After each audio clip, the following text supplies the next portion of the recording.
First సమస్య start అయ్యేది నీళ్ళు తాగకపోవడం వల్ల. నీళ్ళు బాగా తాగండి మంచిగా. మనం కొన్ని సమస్యలొస్తాయి. కొన్ని సమస్యలకి ఇప్పుడు క్రియాటిన్ లెవెల్స్ ఎక్కువున్నాయి, యూరిక్ యాసిడ్ వాళ్ళు కొంత కంట్రోల్‌లో తీసుకోవాలి వాటర్. అసలు ఇవి పెరిగిపోవడానికి కారణం ఏంటంటే వాటర్ సరిగ్గా తాగకపోవడం వల్లే. ప్రాపర్‌గా వాటర్ తాగడం స్టార్ట్ చేయండి. కిడ్నీ ప్రాబ్లమ్స్ రావు. గాల్ బ్లాడర్ ప్రాబ్లమ్స్ రావు. అసలింక సమస్యే ఉండదు జాయింట్స్ దగ్గర. కాబట్టి ప్రతిరోజు నేను చెప్పిన విధానంలో తీసుకుంటూ దాంతో పాటు మనం కంపల్సరీ 1 అవర్ యోగా చేసుకోవడము. అధికంగా మోకాళ్ళ నొప్పులు ఉండేవాళ్ళు నిలబడడానికి కష్టం, వాక్ చేయడానికి కష్టం.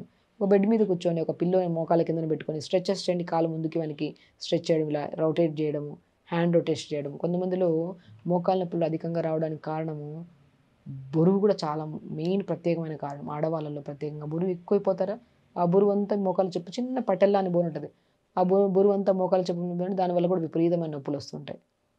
సో, బరువు అధికంగా ఉంటే లిమిట్‌గా తినండి. మీకు మీరే స్వతహాగా కూడా బరువు తగ్గించుకోవచ్చు. ఎలాగా?